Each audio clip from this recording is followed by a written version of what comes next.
میں نے ضمناً بہرحال اس وقت تو تبویب القرآن کی آیات میں پیش کر رہا ہوں، ضمناً ذکر آ گیا جمعیت العلماء کے اجلاس کا جو ابھی ہوا اور اس پر ایک طوفان کھڑا کر دیا گیا۔ میں اس پر گفتگو نہیں کرنا چاہتا تھا کیونکہ جب کسی مسئلے کو اختلافی بنا دیا جاتا ہے تو اس مسئلے میں حق کی پہچان لوگوں کے لیے مشکل ہونے لگتی ہے، لیکن بہرحال اب ذکر آ گیا تو میں اختصار کے ساتھ یہ بات کہہ دوں کہ جو کچھ بھی وہاں ہوا، جمعیت العلماء کا اجلاس کیا جا رہا تھا۔ جو سدبھاونا کے اجلاس کیے جاتے ہیں وہ الگ ہیں، ان کو الگ کرنا چاہیے، خلط ملط نہیں کرنا چاہیے۔ جمعیت العلماء کی جو تاریخ ہے، علماء کا جو مقام ہے اور علم کی جو حیثیت ہے اور اللہ کے دین کی جو مرجعیت ہے، جب بات ہوگی جمعیت العلماء کے اجلاس میں تو پھر اس کی ہوگی۔ وہاں پھر وہ بانمتی کا کنبہ نہیں ہوگا، وہاں معجون مرکب نہیں ہوگا، وہاں خلط مبحث نہیں ہوگا، وہاں ادھر ادھر کے لوگوں کو لا کے اکٹھا نہیں کیا جائے گا۔ وہ جلسہ الگ کیجئے، ٹھیک ہے، الگ جلسے ہو رہے ہیں، سدبھاونا کے نام سے جلسے ہو رہے ہیں، وہاں ان کا طرز الگ ہے، ان کی زبان الگ ہے، ان کی بات الگ ہے۔ ظاہر ہے کہ اس میں حق بھی ہے اور باطل بھی ہے اور سچ بھی ہے اور جھوٹ بھی ہے اور شرک بھی ہے اور توحید بھی ہے اور منکر بھی ہے اور غیر منکر بھی ہے، سب ہے۔ وہاں اکٹھا کیا جاتا ہے، آپس کے بھائی چارے کی باتیں کی جاتی ہیں، ٹھیک ہے، آپس کے بھائی چارے کی باتیں کیجئے لیکن حق کو نقصان نہ پہنچائیے۔ اور اس لیے جو جلسہ جمعیت کا تھا اس کی ایک تاریخ ہے، اس کی وہ تاریخ بانمتی کا کنبہ نہیں ہے، اس کی جو تاریخ ہے وہ اسلامی تاریخ ہے، اس کی اسلامیت کو برقرار رہنے دیجئے، اس کی حقانیت کو واضح کیجئے، اس کے پیچھے جو بنیادیں ہیں ان کو کھول کر بیان کیجئے اور امت کو کرنا کیا ہے، آئندہ کیا کرنا ہے۔ اپنے قصے مت سنائیے بلکہ آئندہ کیا کرنا ہے اس کا لائحہ عمل بتائیے۔ یہ اس لیے ہونا تھا، لیکن افسوس ہے کہ یہ فیصلوں میں کمیاں ہیں اور حکمت کی کمی ہے کہ ایک ایسے جلسے کو سدبھاونا کے جلسے کے ساتھ جوڑ کر ایک بھیڑ جمع کر دی گئی، ان کی جو مشرک ہیں، جن کے پاس توحید کا جو تصور ہے وہ بھی شرک کے ساتھ ہے، گندگیوں کے ساتھ ہے، ناپاکیوں کے ساتھ، جن کو سمجھانا ہے، توحید کا سبق پڑھانا ہے، تو اس کے لیے ظاہر ہے کہ اس کے حوالے اس طرح پیش کرنے ہیں مضبوط طریقے پر کہ کوئی جواب نہ رہ سکے، انہی کی کتابوں سے ان کا منہ بند کر دینا ہے، تو اس کا الگ موضوع ہے، اس کی الگ جگہ ہے۔ یہاں پر آپ نے ان کو موقع دے دیا اور وہ اپنی اپنی باتیں کر رہے ہیں، ہر شخص اپنی زبان سے جو چاہ رہا ہے کہہ رہا ہے، وہ صحیح ہے یا غلط ہے، تو اپنے اسٹیج پر آپ نے توحید کے ساتھ شرک کو جمع کیا، ایمان کے ساتھ کفر کو جمع کیا، حق کے ساتھ باطل کو جمع کیا۔ یہ پہلی غلطی تھی، اسی کا یہ نتیجہ نکلا۔ اور جہاں تک مولانا ارشد مدنی صاحب دامت برکاتہم کا تعلق ہے، انہوں نے جو بات کہی وہ اچھے جذبے سے کہی اور توحید کو ثابت کرنے کے لیے کہی اور اس بنیاد کو پیش کرنے کے لیے کہ حق کی پہچان ہونی چاہیے، اور اگر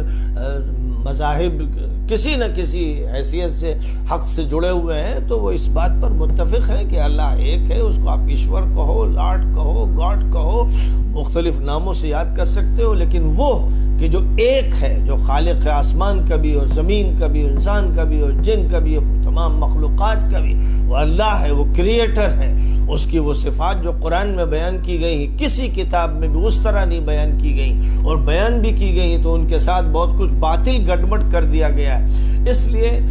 مولانا کی خواہش یہ تھی کہ وہ توحید کو پیش کریں اور ان کے بھی حوالے سے سمجھائیں اور یہ بتائیں کہ جو اوم جس کو وہ کہتے ہیں اسی کو ہم اللہ کہتے ہیں، اور وہ جس کو منو کہتے ہیں اسی کو ہم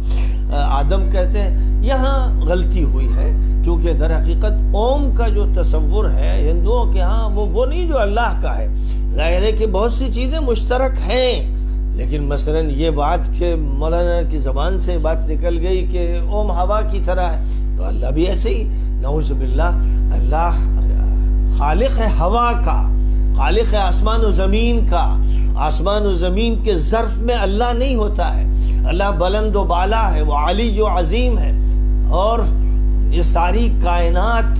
اس کی ذات سے باہر ہے، وہ خالق ہے، اور یہ کائنات مخلوق ہے۔ خالق و مخلوق گڈمٹ نہیں ہوتے ہیں، وہ ہر جگہ نہیں ہے۔ یہ جو تصور ہے نعوذ باللہ